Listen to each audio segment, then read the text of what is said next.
Welcome to another episode of Conversations with the Candidates. My name is Kevin Tachi. I will be your host for this show. We, as you know, usually we utilize this particular show for candidates for town elections, and of course, we've got a big election coming up on May 17th. Not only an election for candidates that are going to be on the ballot, but you're also probably going to be dealing with a Prop 2.5 override question. No, not probably, you will be in your respective communities.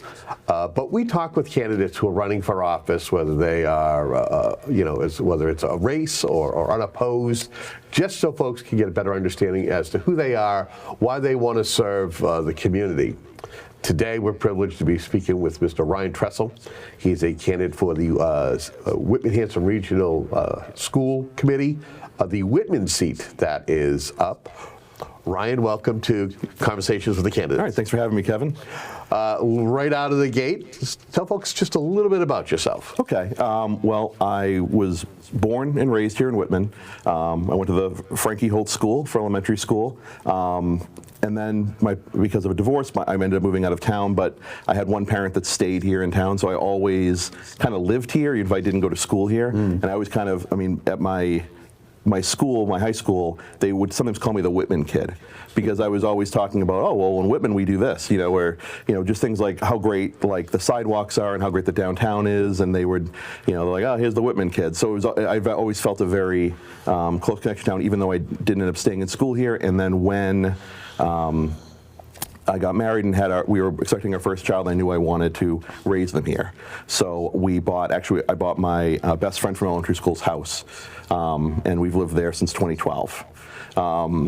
In between those two times, I did kind of almost against my will. Both my parents are teachers. My father was a college professor in Massasoit. My mother was a special ed teacher in Weymouth. And the one thing, I didn't know what I wanted to do when I was older. I knew the one thing I didn't want to do was be a teacher, but that ended up I don't know if it was genetic or whatever, but that's kind of how I ended up. So I worked in a number of public schools. Mainly, I did work in East Bridgewater for a number of years.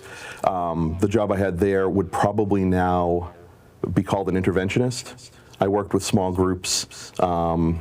A lot of it was based on MCAS grants they had, but I worked, because I had a background in English and a background in math, I would teach small classes for kids that had maybe in 8th grade been identified as someone who their MCAS scores were weaker, so they needed some kind of remediation leading up to the MCAS. And I would also work with any students that had not passed the MCAS in 10th grade for the retakes.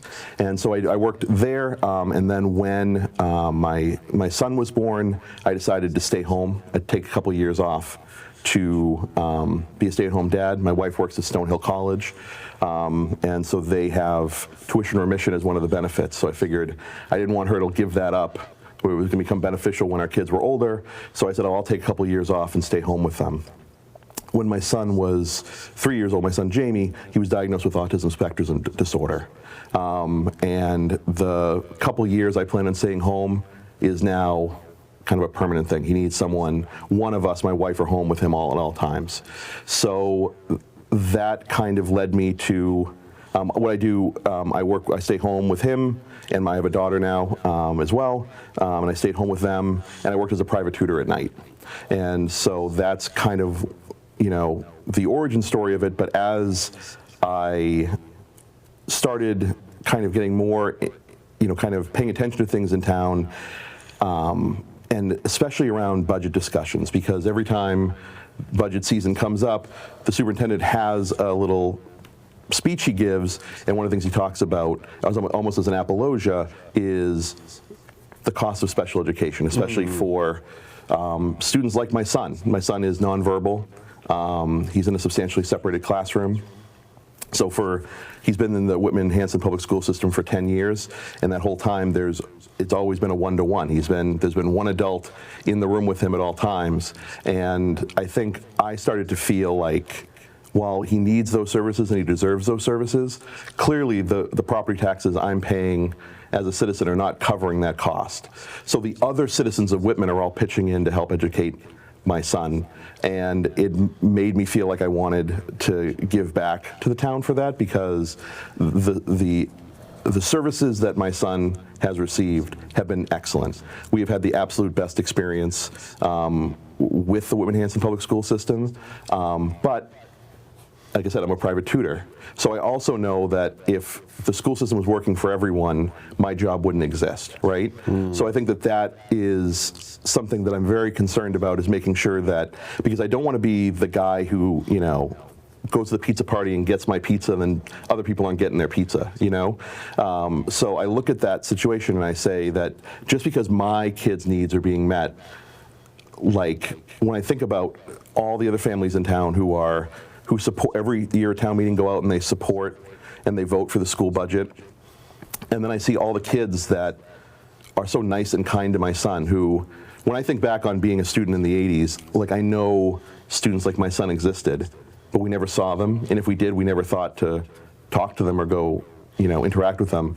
So I see every day, I pick him up from the Whitman Middle School, now he's in 7th grade, and I see all the boys and all these girls like saying hi to him and stuff, and I think, those kids, like my son is an IEP, so all of his services are going to, I know we're going to talk about the override in a little bit. If there are cuts to Whitman-Hanson, because of a failed override, my son's services don't get cut. It's the other kids that do. And I think that's something that, like, I feel that bothers me. It bothers me, the idea that, like, I don't feel like I can sit back and be like, well, my kid is all set. So that's why I wanted to step forward and get more involved in the town, and specifically the school. When there was a vacancy in 2021, I went to town, the select board they interviewed candidates for it, and Beth Stafford was selected, which made perfect sense because she had a lot of town experience. I was someone that had never even been in town hall before, except when I was a kid and the library was there. So it made sense, but through that, the select board asked me if I was interested in joining the Community Preservation Committee. So I've served. You're the chairman of that now. I've been the chairman since it was founded in 2021 of the Community Preservation Committee, and so that's one of the committees in town I've been serving on the last couple of years. And I also recently joined the new, I'm going to get the name of this wrong, Whitman Aid to the Elderly and Disabled Committee that was recently established. I don't know if did you hear about that? I have, yes. Yeah, so they found that, I think it was in 2001, town meeting had voted to set up this fund, and then I think because of a change in personnel, it never got done, and so they're doing it now. So I've joined that committee as well, because again, I appreciate the fact that there are people in town who don't have kids in the school system who are still paying the property taxes to fund for my kids' education, and I know how difficult it can be as a senior to deal with these rising costs. So anything I can do to help that as well, I want to, because I do feel very grateful and very appreciative for the town of Whitman always stepping up for the schools and for our kids. I think without trying, you answered my first 3 questions. All right, which isn't the necessary. We don't necessarily want that, but okay. but you did it as part of telling your backstory.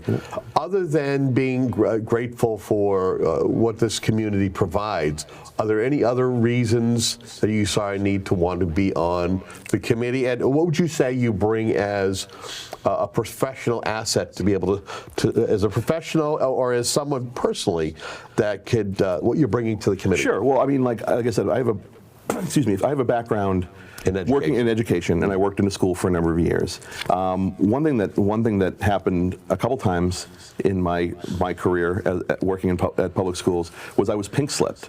And I was pink slipped at the end of April, and then I got that call on July 1. Hey, you know what? We found, we found some more funds, or things got moved around. We got your position back. And so I know. Now, granted, I was in my early 20s. I didn't have a family. So it was not quite as stressful as it would be for, I think, if it happened to be at this point in my life. But it was definitely stressful. So I know that, that experience. I also, one of the jobs I held. One of the places I worked there was a program up until last year where it unfortunately closed. It was called the PCC program, which was a program that was set up in 1968, and it used to be at Bridgewater State College. And it was an enrichment program. It was a residential enrichment program for 8th and 9th graders to go live on a college campus for 6 weeks, and then they would take classes, and they would do enrichment programs and things like that. And I worked there for 20 years, in a variety of roles. But the last one, well, I was always a teacher semester there, I worked as one of the administrators. And so I was responsible for, unfortunately, having to sometimes call some of the teachers that I had hired the summer before and say, the enrollment's down, we don't have a job for you this summer. And those things are some of the hardest things, or maybe the hardest things I've ever had to do so I've been the person who's gotten the pink slip, and I've been the person has given the pink slip. So I think that, and had to deal with the budget. Like that was one of the things I was responsible for with the executive director, was working on the budget primarily for the faculty and the classroom supplies, the academic portion of it. And so I've experience looking at all of those things and dealing with all of those things. And like I said, I think that there is, and as a private tutor, like I said, I have to know all of the, I tutor many subjects, so when I go to a kid's house, I have to know, I have to know stoichiometry, I have to know, the themes of A Tale of Two Cities when I show up. But the other thing, a lot of people have the idea that I go and I just sit there and I do the kids. But another part of the job that is probably less thought about, or maybe is how much time I spend with the parents. And the parents are talking about their concerns and their worries about, and their issues with their school system. So I know, that. So in that sense, I've been on every side of the school, or that educational piece, right? The budgeting, the being fired, the firing, the being a parent at the table, and then talking to the parents, and then talking to the students. So I feel like I have a very 360 view of how a school system is and how a school system should be, and I think that's what I would bring to the role as a school committee member. Whenever there has been a vacancy in the last 4 years, that I've thought about this, the one thought was that I think I saw recently that, and it might have been East Bridgewater, but there was a town that a few days before the deadline to file kind of posted being like, oh, we have 2 school committee seats no one's running for, and so you don't want to be in a situation where nobody's running for a seat. Or you don't want to be in a situation where someone just walks into a seat that maybe doesn't have the best intentions. So that was kind of the impetus, is that I didn't want to be like when I heard that Miss Byers was not running for re-election, the first thought is, well, I hope someone good replaces her. And then you realize you're like, I'm waiting for someone else to do the right thing. Maybe I should be the one that does it, because running for office is not something that I've really wanted to do. It's not something that I necessarily feel particularly comfortable doing, but I feel like it's something that is, if you wait for someone else to do the right thing, maybe no one does. So that's why I decided to run this year for the seat.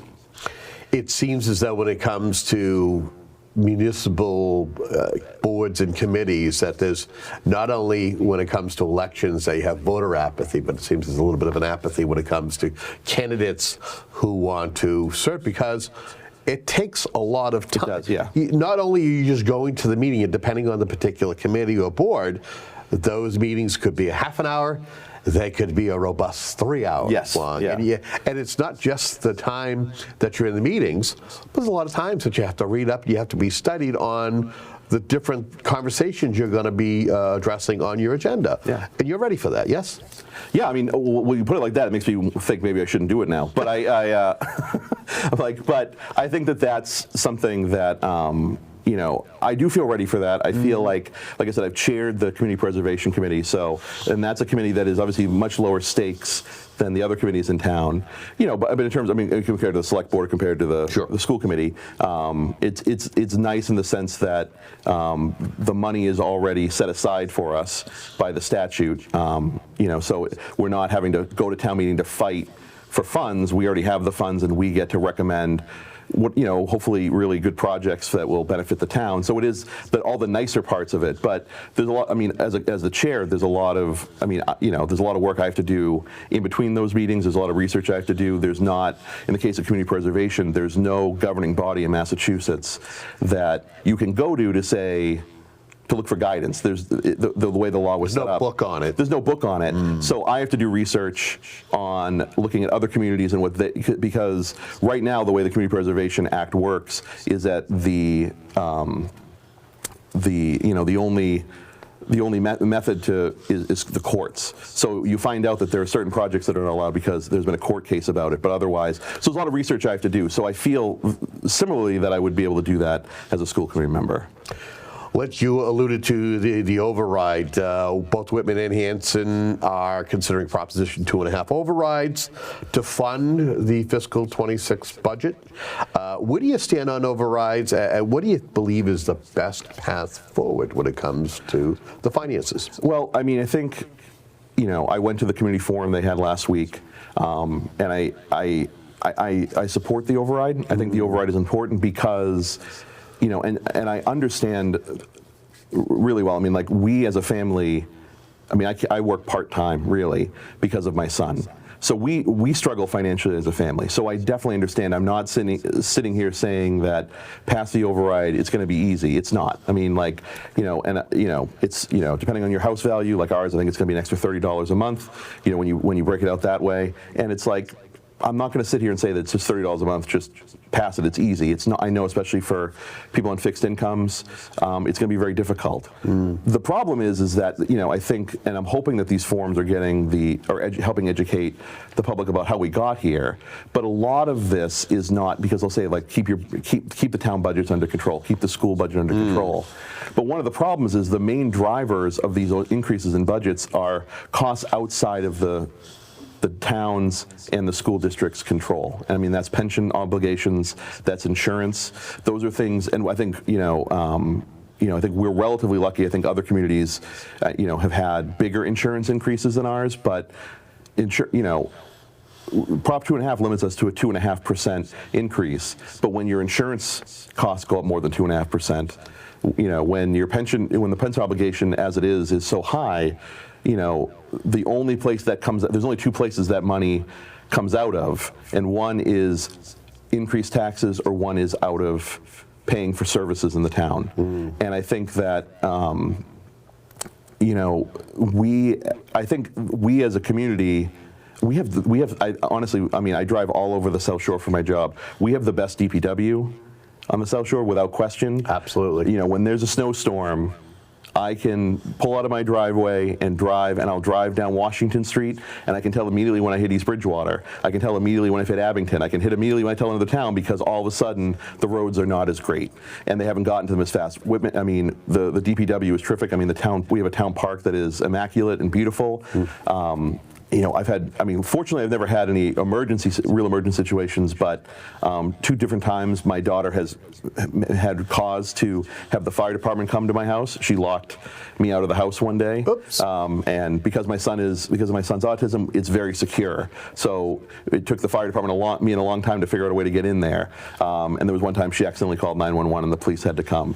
And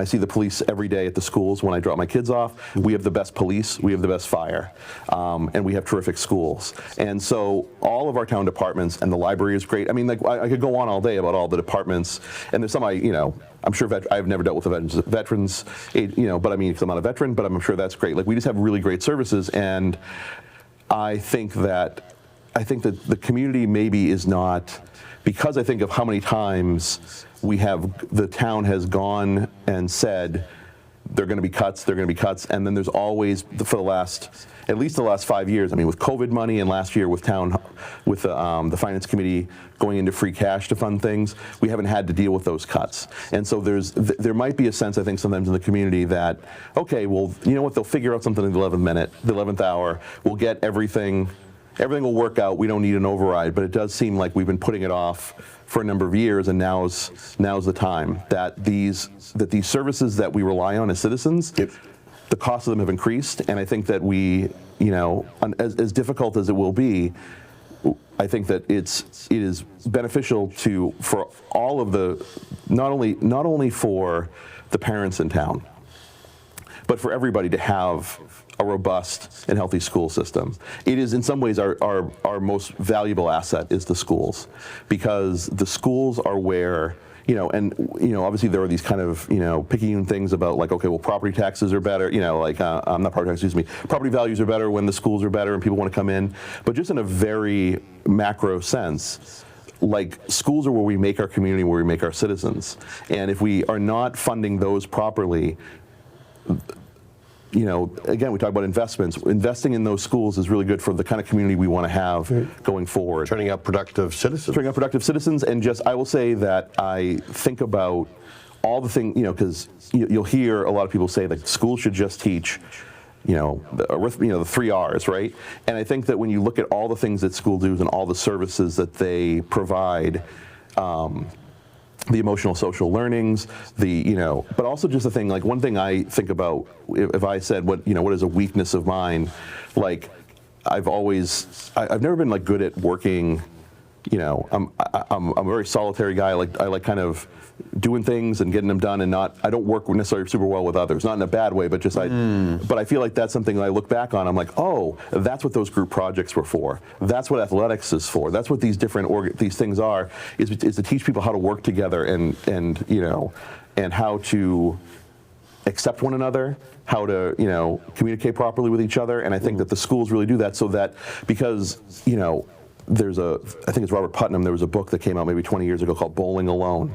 And the idea was that in generations past, there was always a third place, right? People went, adults, they had their houses, they had their work, and there was a third place they went where they, whether that be, the VFW, whether that be the Elks Club, right? Whether that be a bowling league. There were places where we don't really have a lot of those, or the participation in those is not as high as it used to be. And so the school is really the last third place where you have to go and spend time with people and learn how to work with people that aren't your family and aren't your coworkers. So let me jump in there. So how do you plan on, you're elected May 17th, how do you plan on engaging parents, teachers, students to better understand the concerns and their priorities? Well, I think one thing I've done is even though I'm running unopposed, I'm coming on programs like this. I wrote in the Express. I've gone and spoken to. It's a very good piece. Oh, thank you very much. Yes. I went to. My daughter is at the Conley School, so I was asked to go speak at the Conley PAC group. My son's at the middle school, so I'm going on Monday to speak to their parent group, and I reached out to the Duval. My son went to the Duval when he was in elementary school for their substantially separated program, but I don't have a kid there now, so I don't have like a contact there, but I reached out to the head there to see if they want me to come to their next meeting. Well, you're being very proactive. Well, I just feel like I just want to make sure that people know, because what I would really like, the role I would really like to serve, because of the experience I have talking with parents and dealing with parents, is being a conduit from the parents and from the people in town to the school committee, that people would feel comfortable being like, I have a question about this. Who's the school committee member I want to reach out to? I'd like it to be anybody, but I'd like it to be me, because I feel like I have a lot of experience with, dealing with teachers, dealing with students, dealing with parents, and I think that is, and I would like to, kind of continue and be trying to also communicate, because one thing that I find, I was trying to think about the word about this, because I don't think troublesome is the right word, but like, I was trying to like just prepare for all the terms that you might ask me in terms of like Chapter 70 funding, right? And that's, or circuit breaker. But the thing that I find kind of, that I would like to kind of help with, and this is what I do as part of my job as a tutor, right, is that I help explain things to people that don't know, because I always talk about, like, I have a lot of kids that are taking chemistry this year that I'm helping them with, and they're pulling their hair out when I get there. And they'll be like, I don't get it. And then I'll explain it to them, and she's like, why didn't my teacher explain it that way? And one of the things is I go, your teacher is a chemistry teacher, and they understand chemistry backwards and forwards. They don't get what you get and what you don't get. For them, because it's so obvious to them and they're so immersed in that world, it's hard sometimes for them to be able to think about being like, well, obviously it makes sense because I just explained it. And I feel that way about, I've noticed that in terms of watching school committee meetings, the terminology they use, I know what it means now because I've watched those meetings for so long. But for other parents and other community members, if you say Chapter 70, if we pulled someone off the street walking down South Ave right now and said, explain Chapter 70, they'd be like, what book are you talking about? I don't know. Was that Harry Potter? I have no idea, right? So it's like, that's the thing, or circuit breaker. Like I remember, like those are terms, and they get used at that because they're in that world of, right, those are the terminology they use, but when they're, but those meetings are aired to the public, and I think that if the public watch those for the first time, what do they understand about what is being discussed, right? And I think that that's something I would like to do too, is try and like break it down, whether that be through social media, whether that be through some kind of, forum or something where like but be like, this is what these things mean. This is what's happening at the schools. Because I think because I think one thing that happens is that everybody is so busy, right? All our lives are so busy. Because you mentioned earlier voter apathy, and you mentioned candidate apathy. And like you said, the candidate apathy you explained in the sense of doing these boards as a volunteer is a lot of hard work, and it's a lot more than people maybe can commit. Yep. But on the voter side, a lot of it is there's not really an in for them. If you said today I'm going to watch a school committee meeting, and you started watching it, and they start talking about these different things, you might be like, you know what, this is like starting a movie halfway through. I don't get what's going on. You miss out. And I think that that's something that I think is an important role that I would like to play. It's kind of again, because I just feel like an educator naturally by disposition. We get less than 5 minutes left. Okay. Time has flown. Okay. 2 questions I have to ask you and make sure you give an answer to. Okay. And that is, as first as every year, the school committee, they get the budget from the superintendent, and that there's and they have to make decisions. And not only that, you have to come up with a percentage for the annual assessment for each community.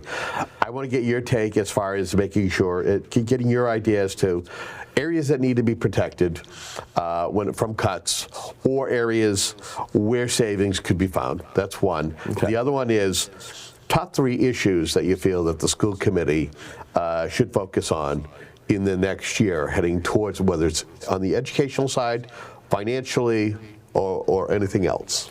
So I think in terms of the parts of the school budget that need to be protected, I think that there are, and it's going to be tough, right? Like, I think that the override vote is going to be a tough one. It's unknown now what's going to happen, but it's entirely possible that if I'm elected, the first thing I'm going to be doing is making cuts, and voting on those cuts, because that is a real possibility.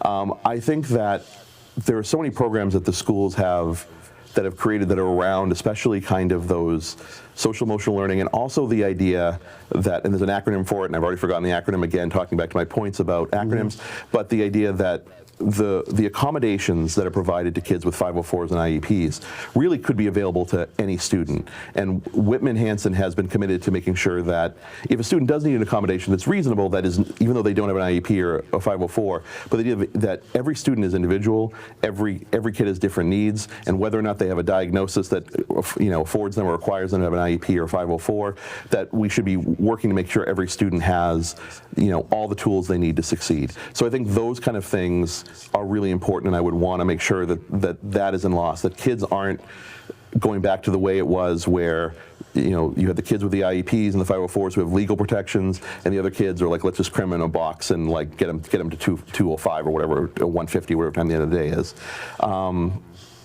I don't know, and I'm very curious to find out in terms of some of the technology costs that we have. I think that I am not as bullish on school technology as maybe a lot of other people are. And so I think that I would look at, that's something I would look at and see, are we spending our money the wisest in those realms of technology? Are there programs that are more affordable to use in terms of online curriculum and different things like that? Because I think that you get a curriculum or you get a program, and then it's kind of like, you're like, I'm not gonna switch it because we know it so well, but are there other alternatives? Because that's obviously, those are hugely expensive costs that could be looked at, and maybe it is that the technologies and the programs they're using now are the best. But I would want to find out more about that, I think, in terms of, because I think that there could be savings in that regard too. And the other thing I look at, just very briefly, at the Conley School,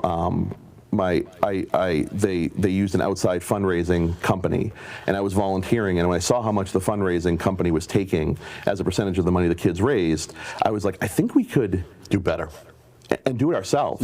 So this past year, I helped organize, so the parents of the Conley School ran the fundraiser, so with the exception of whatever the percentage of the credit card handling fees, the 2 or 3% or whatever, all the money that was raised went right to the school. And so there are places where, are there places that we as a school district can take things in-house and save money that way. So that would be something I would look at too. Quickly, folks want to get in touch with you. How can they do that? Oh, geez. Well, like I said, I've posted on Facebook.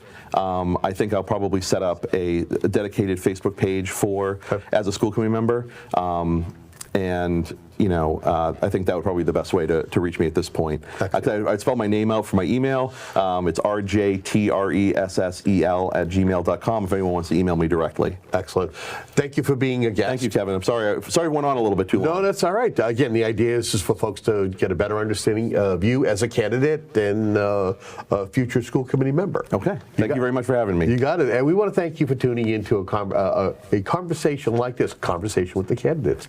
If you're not sure as to where, how to vote, your status, what is going to be on the ballot, it's going to be a Prop 2.5 override, who the candidates are, contact the town clerk's office.